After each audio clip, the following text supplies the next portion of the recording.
The morning I got fired, the sun was shining too brightly for what was coming. That's what I remember most. That, and the smell of burnt coffee from the break room down the hall. Sharp, bitter, oddly appropriate. I arrived early, like always. My cubicle still had a slight chill, the kind that lingers in tall glass buildings before the air conditioning kicks in. I placed my bag under the desk, turned on the monitor, and watched it blink to life. Another day. Another set of budget spreadsheets. Another hour of pretending I was still doing what I loved. Laura Rise Solutions had been my home for 8 years. I'd started as a junior financial analyst, fresh out of grad school, unsure of my footing but full of hope. By year 5, I was leading the department. By year 7, I was managing regional accounts worth more than most homes in my zip code. Then the merger happened. We were told it was a strategic consolidation, a fresh vision, a bolder future. I didn't believe the buzzwords, but I smiled like we all did. What other choice did we have? Our old CEO, Malcolm Trent, was all warmth and war stories, a man who remembered birthdays and brought his dog into the office every Friday. He shook hands with everyone from the mailroom to the boardroom, but after the merger, he was quietly transitioned out. In came Cassandra Vane, the new CEO, Harvard-educated, high-heeled, and razor-sharp. She walked like she owned time itself and smiled like it was optional. I saw her twice before that day, once in a team-wide Zoom meeting and once in the hallway. She didn't recognize me either time. I suppose I didn't stand out anymore, not to someone like her. Maybe I never did. That morning, at exactly 9:13 a.m., an email pinged across the office system. Mandatory company address, floor 6 open atrium, 9:30 sharp. I hesitated. Messages like that always carried an edge. In the atrium, people gathered awkwardly, coffee cups in hand, trying to look casual. I stood near the back, next to the glass railing that overlooked the city skyline. I could see my reflection in it. Pale face, too little sleep, eyes too aware. Cassandra stood on the raised step, her posture perfect, voice clear. As part of our realignment for Q4 objectives, she said, we've made some difficult but necessary decisions. I didn't even hear my name until she paused and glanced down at the folder in her hands. Eva Carson, she said, flat and unblinking. Thank you for your contributions. Unfortunately, your role has been impacted by the restructuring. Please see HR for next steps. That was it. No explanation. No context. Just erased. In front of the whole company. I didn't even realize I'd dropped my coffee until I heard the paper cup hit the floor, liquid spreading like shame across the tiles. Around me, no one moved. No one spoke. Not Ben from Strategy, who I coached through his first client pitch. Not Jenna from HR, who once called me crying because her boyfriend cheated. Not even Michael, who used to joke we were the brains of the floor. They all looked down. Or away. Like I'd just turned to smoke. Cassandra moved on. The next name. Another person deleted. I couldn't feel my legs, but I moved anyway. One step, then another. Each louder than it should have been, like the building wanted everyone to hear. I reached the hallway, my breath shallow. My chest felt tight, like the walls were closing in. That's when I saw her. Rosa, the janitor. Mid-60s maybe, silver-streaked hair always tied in a bun.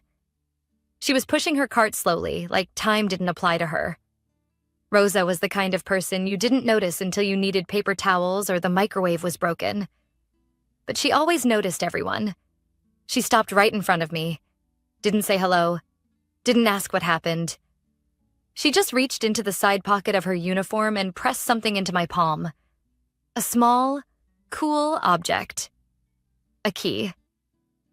It's time, she whispered, her voice low but steady.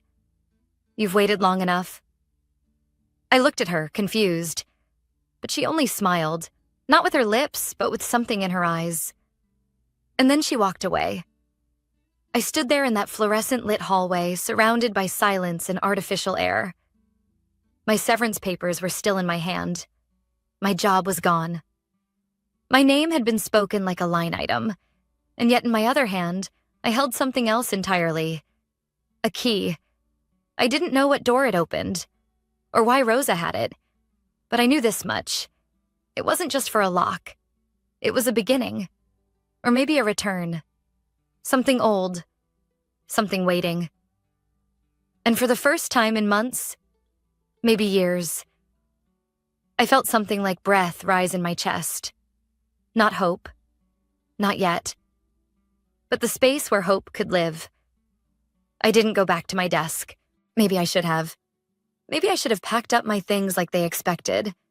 Quiet, obedient, grateful for the opportunity to be dismissed in full view. But I couldn't do it.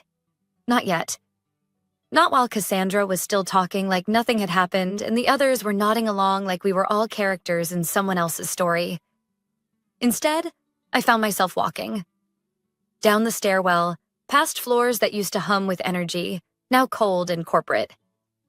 I reached the lobby where the air smelled of marble polish and last chances. I stepped out into the morning light, blinking like I hadn't seen real sky in years. I looked down at the key Rosa had given me. It was old, brass maybe, warm from my hand. The kind with teeth that weren't cut by machines but forged by time. No tag, no note, just weight and silence. I turned it over between my fingers and realized something strange. It wasn't unfamiliar. I had seen this key before.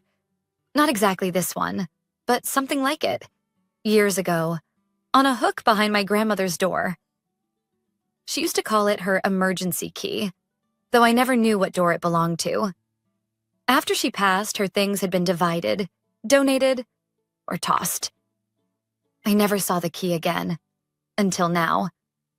I walked aimlessly for blocks, letting the city wrap around me like a coat I didn't know I needed. Horns honked, phones rang, people moved with purpose, and I had none. I sat down on a bench outside a closed bookstore. A pigeon limped past my feet. I watched it, numb. And then, like a slow-blooming ache, the shame started to settle in. Not because I lost the job. I think part of me had been losing it for a long time. But because of the way it happened. The how. Like I was a chair they no longer needed. Like I was nothing. That office had seen so much of me. My best ideas, my hardest days. The morning I came in red-eyed from signing my divorce papers. The quiet nights I stayed late to fix someone else's mistake. Birthdays I skipped. Calls I ignored because just one more quarter, I kept telling myself. And now? A 30-second announcement. A cold folder. A key from a janitor. I pulled my phone from my coat pocket and opened my text messages. My sister had sent a picture of her new puppy earlier that morning. A fluffy golden thing named Peanut. She didn't know yet. I didn't tell her. There was one unread message from 2 days ago.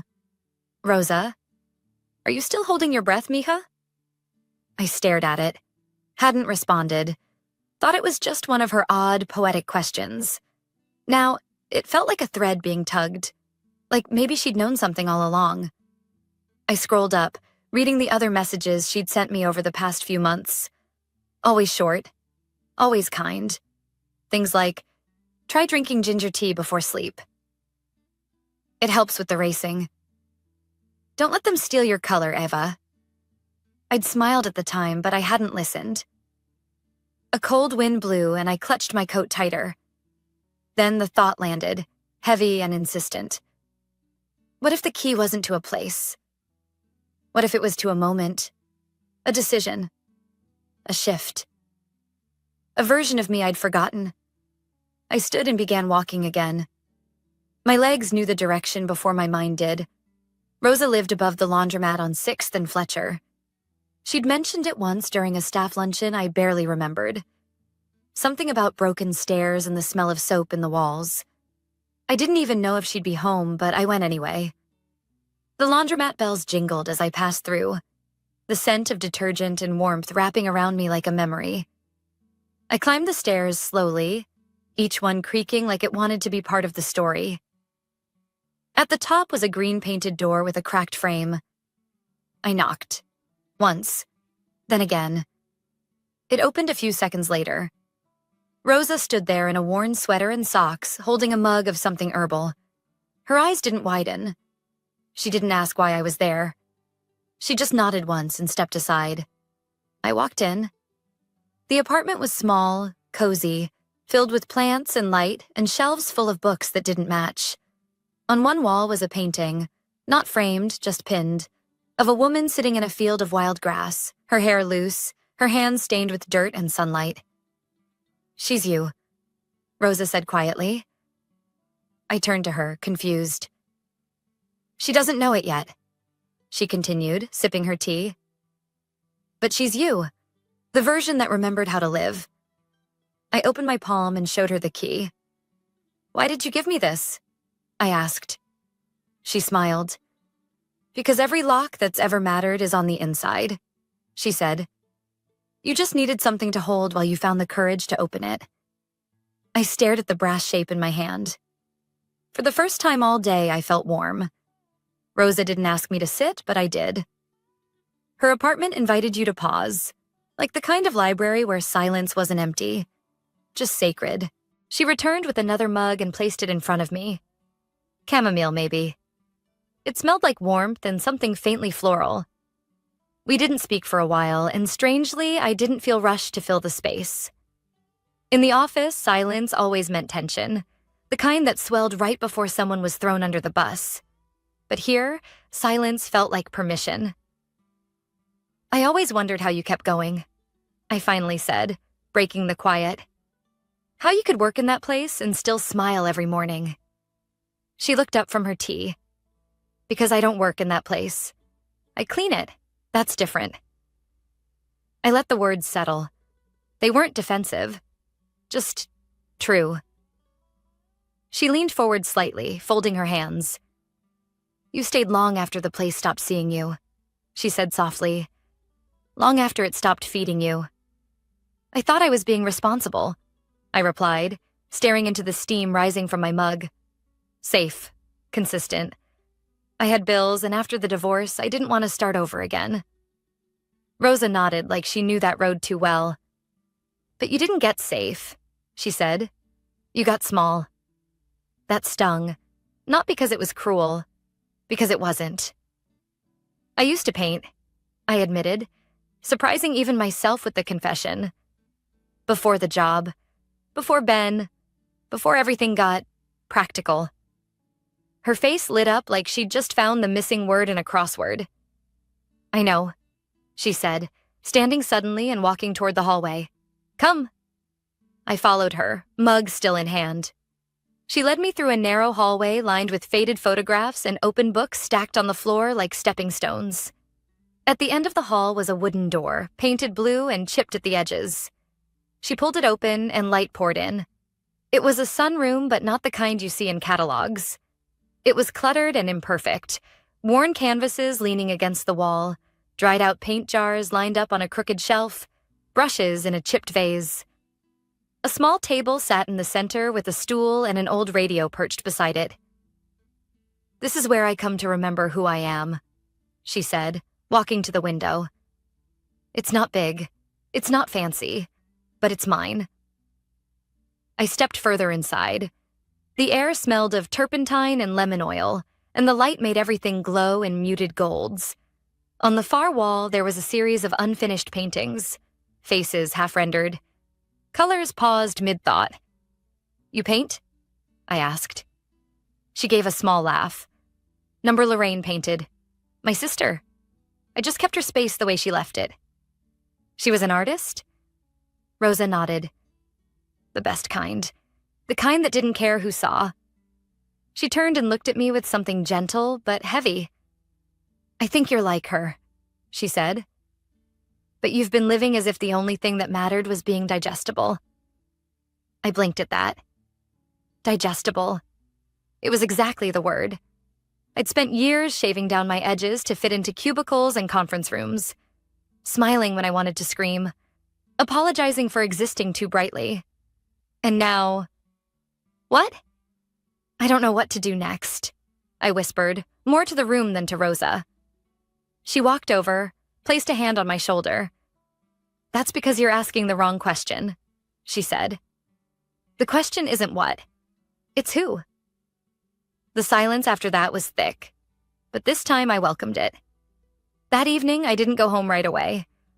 I wandered through streets I used to know when I was younger, past the diner where I used to sketch people on napkins while waiting for a shift to end, past the bookstore where I'd once applied for a part-time job and got rejected because artists don't last.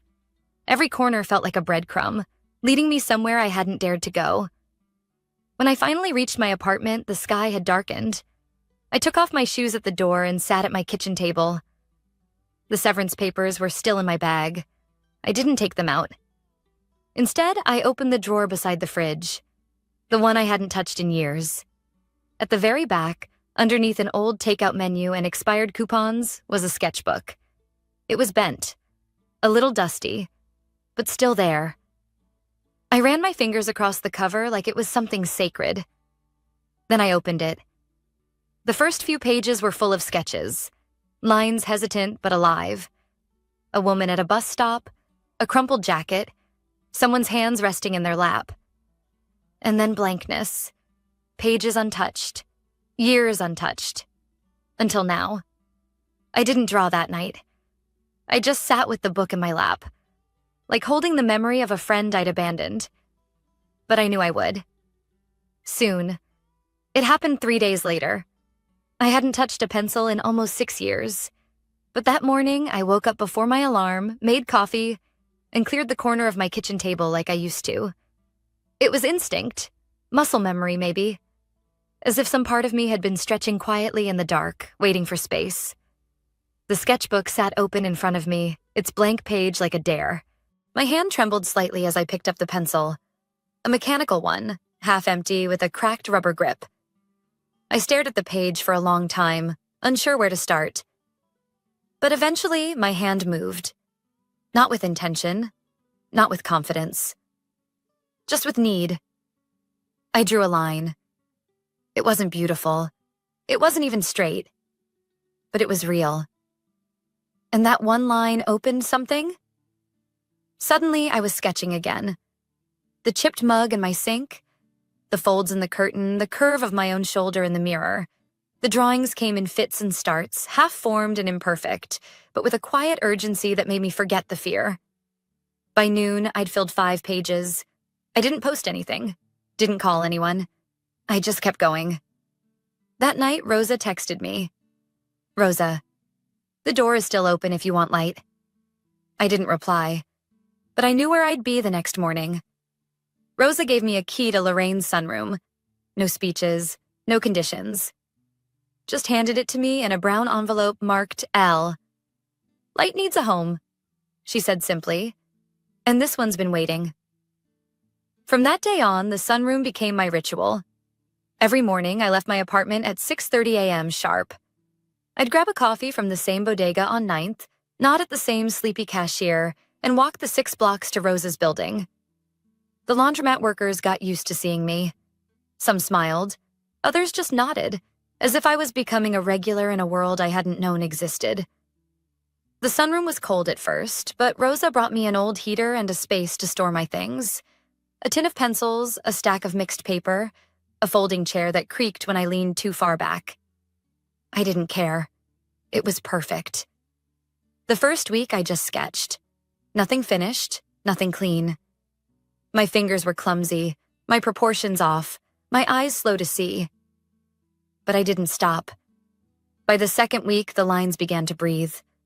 I started drawing people again, faces from memory. A woman reading on the subway, a man laughing with his mouth wide open. Rosa, in profile, sipping tea and humming softly to herself. I taped them to the walls, not to display them, but to remind myself, "You're here." I had no plan, no career move, no brand or social media strategy, just paper and light and breath. But something was shifting. And then something happened I wasn't ready for. One afternoon, Rosa knocked gently on the door with a woman beside her. Mid-40s, sharp bob, glasses perched low on her nose. She was holding a baby in one arm and a tote bag in the other. "This is Lila," Rosa said. "She's my niece." Lila smiled, tired and warm. "I heard you sketch," she said, stepping into the room. "Would you ever consider doing a portrait?" I blinked. "A portrait?" "Of him," she said, nodding at the baby now chewing his sleeve. "Just something small. I can pay.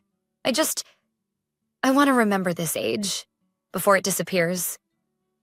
I almost said no. The fear reared up fast, sharp, familiar. What if it's not good enough? What if she regrets asking? But then I saw Rosa behind her, watching me.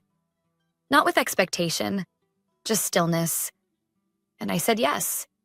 It took 3 days. I worked quietly, adjusting lines, studying the soft shape of the baby's cheek from the reference photo Lila emailed me. I used charcoal and pastels, blending until the smudges felt like breath.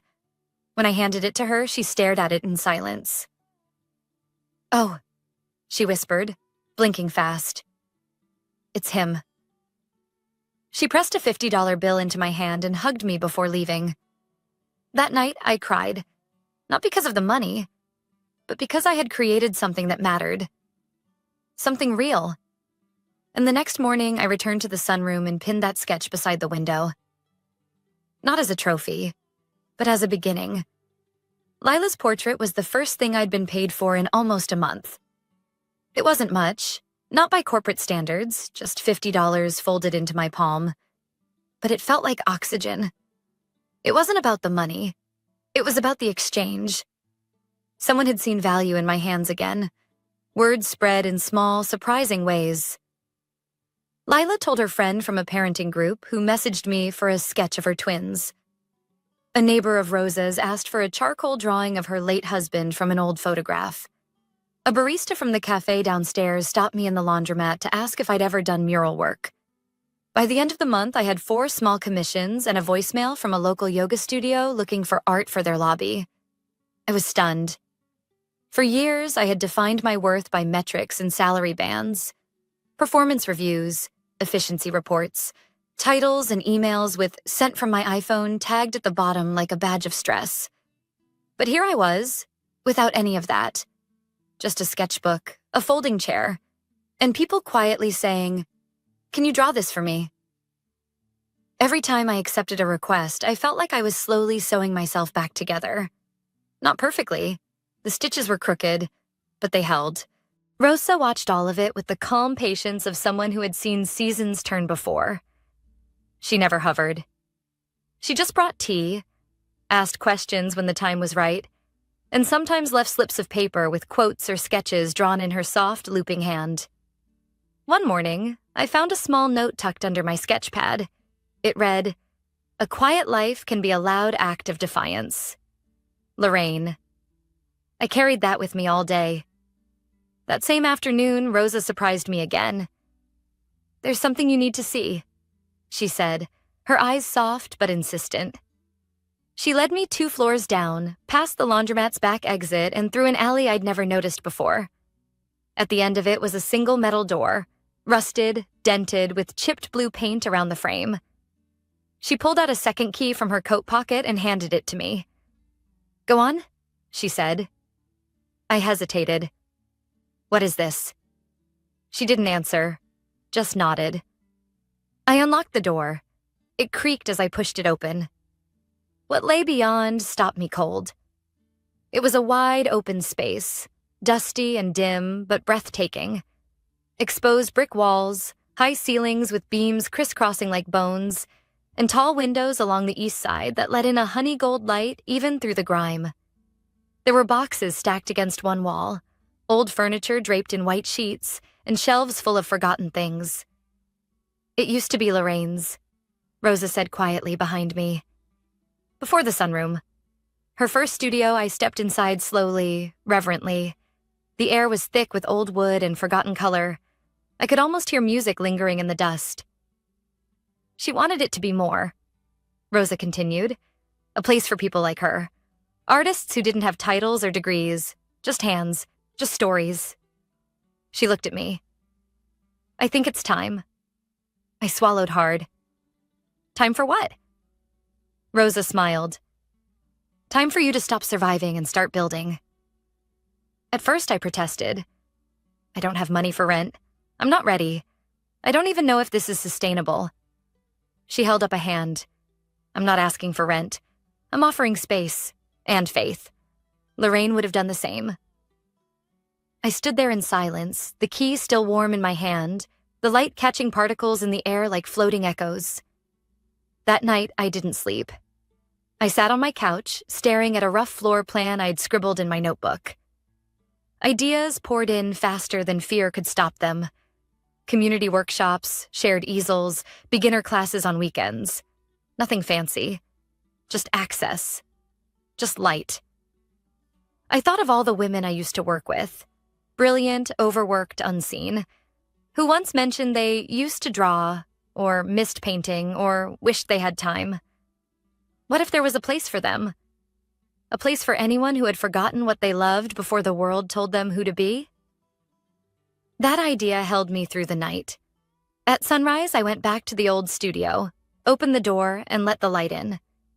It didn't feel like a restart. It felt like a return. 6 months later, I stood in the center of the old studio, barefoot, paint on my wrist, music low in the background, and looked around at the room that no longer echoed. It breathed now, like it had been waiting to come back to life all this time. And I had too. What began as dust and memory was now a working space, humble but alive. The cracked windows had been cleaned, the beams dusted. The light, once slanting and cold, now poured in with purpose through linen curtains I'd found at a thrift store. We named it the second line. Rosa thought of it. It's a term in music, she told me one day, handing me her worn jazz records. The second line dances behind the first. It's the celebration after the sorrow. That's what this place should be. It stuck. The second line became more than a studio. It became a place people found themselves again. Wednesday evenings, we hosted free art nights. Anyone could come, no experience required. We provided supplies, soft music, and tea in mismatched mugs. Some people came just to sit and watch. Others brought old sketchbooks with pages they were afraid to turn. Saturday mornings, we opened the space for kids from the neighborhood. We called it Color Hour. They'd come in with crayons and leave with fingers stained in pastels, faces proud. I taught my first workshop in October, drawing the everyday. We filled all 10 spots. The first time I wrote Instructor Eva Carson on the sign-in board, I almost laughed. Not because I didn't believe it, but because it had taken me this long to say it out loud. I was an artist. Rosa still came by, of course. She refused to call herself co-founder, but she brought cookies, cleaned brushes, and told stories to anyone who would listen. She still wore her janitor uniform most days, said it reminded her of who she was before the world told her she wasn't enough. One morning, as we arranged a new batch of charcoal sticks in a repurposed flower vase, she looked at me and said, "You know, I gave you a key that day, but you were already unlocked." I didn't know what to say, so I just nodded, swallowing a lump in my throat. Not long after, I got a letter in the mail, a plain white envelope, no return address. Inside was a short printed note. Ms. Carson, per the terms of your severance agreement, please note that your 6-month non-compete clause has expired. We wish you well in your future endeavors. Laura Rise Human Resources. No name, no warmth.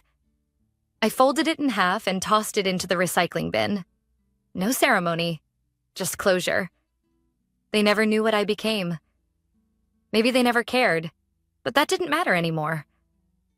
Because every week I saw people walk into my studio and exhale. People who had forgotten what it felt like to use their hands for joy. People who weren't asking permission anymore. People like me. One rainy afternoon, a woman came into the studio as I was cleaning up after class. She looked familiar. Tight bun, crisp shirt, tired eyes. "Ava?" she asked. It was Jenna. Jenna from HR, from the office, from the day I was erased. She looked nervous, holding a worn sketchbook with the corner torn. "I saw your name online," she said, "and I don't know if you remember, but I used to draw. Before everything. I nodded slowly. Of course I remember. She looked down. I should have said something that day. I froze. I'm sorry. I walked over, gently touching her arm. We all froze, I said. But you're here now. That's what matters. She let out a breath like she'd been holding it for years. I pulled out a stool. Come, sit. Let's draw something together. She smiled. A real one. That night, as the sky turned to soft ink outside the windows, we sketched in silence. Two women who had once sat behind desks, quietly breaking, now quietly healing. These days, I still wake up early.